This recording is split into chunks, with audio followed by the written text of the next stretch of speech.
Bonjour, bienvenue dans ma bibliothèque. Nous sommes à Montréal le 27 juillet 2013.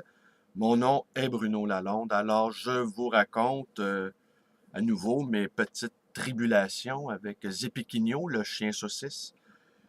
J'avais oublié combien, quand soudainement nous avons un chien, nous existons à nouveau dans le regard d'autrui.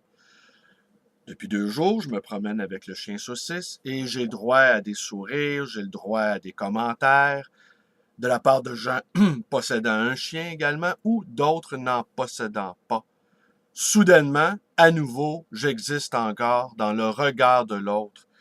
Et sans ce chien, eh bien, je vais retomber à nouveau dans l'anonymat le plus obscur et le plus impitoyable. Merci, Zépiquinho, de me rendre à nouveau à mon humanité aux yeux de mes semblables, les autres humains. Et voilà. Aussi, je vais vous lire ici un passage d'un texte que j'ai un peu modifié. Le phénomène qui consiste à vivre une vie bien tranquille, avec une personnalité éclatée, s'accorde fort bien avec la schizophrénie de la société dans son ensemble. Les nouvelles des petites rues, les refrains politiques et les blagues salaces sont une spécificité du Québec post-référendaire. Elles servent au défoulement des gens, à mettre de l'ambiance et à se détendre les nerfs au cours des soirées.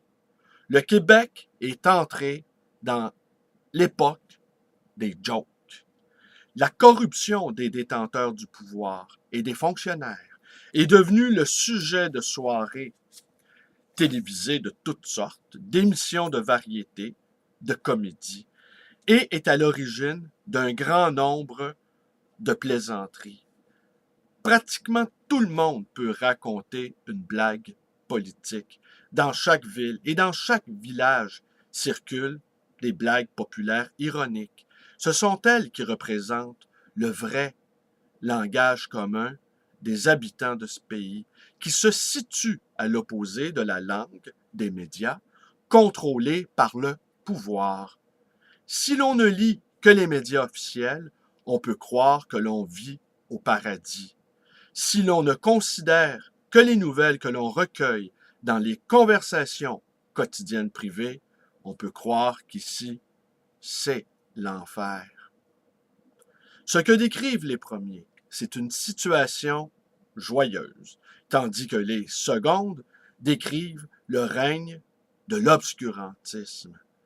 Mais l'échange et la diffusion des informations de la société ne se déroulent pas au grand jour. Elles ne peuvent se diffuser que dans de petits cercles d'individus privés. Les interdictions officielles, publiques ou non, forment un système régulier de rideaux noirs. Derrière ce rideau, les oligarques se partagent la propriété du peuple tout entier et organisent des complots ouverts ou fermés, type collusion, et les nouvelles des petites rues, disons sur le net, qui circulent en privé, constituent le rideau noir irrégulier produit par le règne de la terreur. Derrière ce rideau, les masses se défoulent et cherchent à s'amuser. Les Québécois qui vivent avec ces deux sortes de rideaux respectent le même ensemble de règles, à savoir les règles latentes du système régulier. Les cyniques qui vivent dans ces contradictions énormes ne trouvent pas cela inconfortable du tout. Le pouvoir québécois sans cesse injurié et méprisé est encore tout à fait stable. Les cadres supérieurs jouissent encore d'une vie luxueuse au milieu des insultes prononcées en privé par le peuple. Oui, cadres supérieurs des divers partis. J'oubliais. Chaque dîner privé donne lieu à des spectacles de défoulement et de blagues politiques répétés à l'infini. Si l'on considère que les griefs, les injustices et le mécontentement sont des sentiments réels dans les couches les plus basses de la société, genre Hochelaga Maisonneuve ou Verdun, pour la classe de ceux qui bénéficient de l'ordre actuel, la couche sociale des oligarques, les élites de toutes sortes et les cols blancs urbains, la rancune est devenue un objet d'amusement autour des tables de pique-nique. Les plaintes et les moqueries ont depuis longtemps perdu l'acuité des poignards et des javelots, non plus de véritable force morale. Elles se terminent avec les parties et n'influent nullement sur le comportement public des gens. Ce divertissement social est comme le poison. Il a une fonction d'anesthésie. Les gens s'enivrent du bruit doux à l'oreille du casino, des rires à la table des banquets. Ils consomment de la misère, des aspects sombres et du mécontentement comme on consomme des produits commerciaux. Et après les rires, tout redevient comme avant. On ment quand il faut mentir, on est méchant quand il faut l'être, et s'il faut intriguer pour atteindre ses fins, on ne se pose pas de questions sur les moyens. Alors, ce petit texte, il est signé de Liu Xiaobo, prix Nobel de la paix en 2009, si je ne m'abuse, je peux vérifier. Alors, je vous montre le livre à l'écran. Alors, évidemment, j'ai remplacé le mot Chine, Chine post-4 juin, par Québec post-référendaire. Et c'est assez étonnant la similitude qu'il y a entre les deux, n'est-ce pas? Mais évidemment, ici, le degré de propagande est tel que nous ne nous apercevons même plus dans quelle purée nous sommes. Alors, la philosophie du part, ce que nous dit Liu Xiaobo, c'est que le rôle de l'intellectuel, le rôle du penseur, c'est de dire la vérité, tout simplement, de dire la vérité sur sa société et de prendre les risques. Ici, il n'y a pas grand risque à prendre, tout le monde s'en fout, ou à peu près, de la vérité.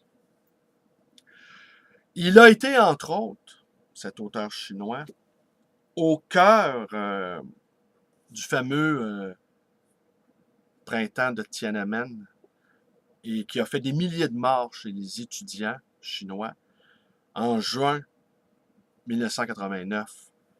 Et c'est grâce à son intervention qu'il n'y eut pas davantage de meurtres et d'assassinats. Beaucoup de ces étudiants-là ont également disparu de la circulation, ont disparu sans laisser de traces. Et je noterai simplement ici, pour alimenter la réflexion, c'est que quelques mois, 36-48 mois après le massacre de la place Tiananmen, Team Canada, avec Jean Chrétien à la tête, alors premier ministre du Canada, et le clan Paul Desmarais, sont allés faire des affaires avec cette Chine post-4 juin. Ils sont allés serrer la main des assassins monstrueux de la place Tiananmen. Ça ne les gêne pas, ces gens-là, de faire des affaires avec des gens qui ont les mains maculées de sang. Voilà ce qu'est, entre autres, ce pays qui a une si bonne opinion de lui-même et dont le génie principal consiste à convaincre les autres peuples de sa probité, de son honnêteté et de sa naïveté. Et ça réconforte chacun d'imaginer qu'on vit dans le pays le plus meilleur au monde.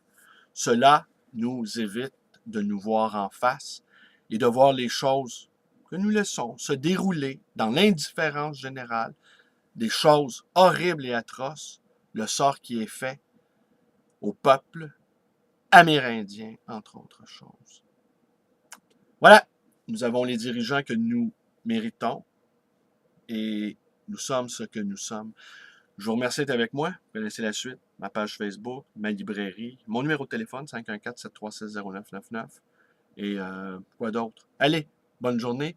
Zépiquinho vous salue en s'agitant la queue également. Bonne journée.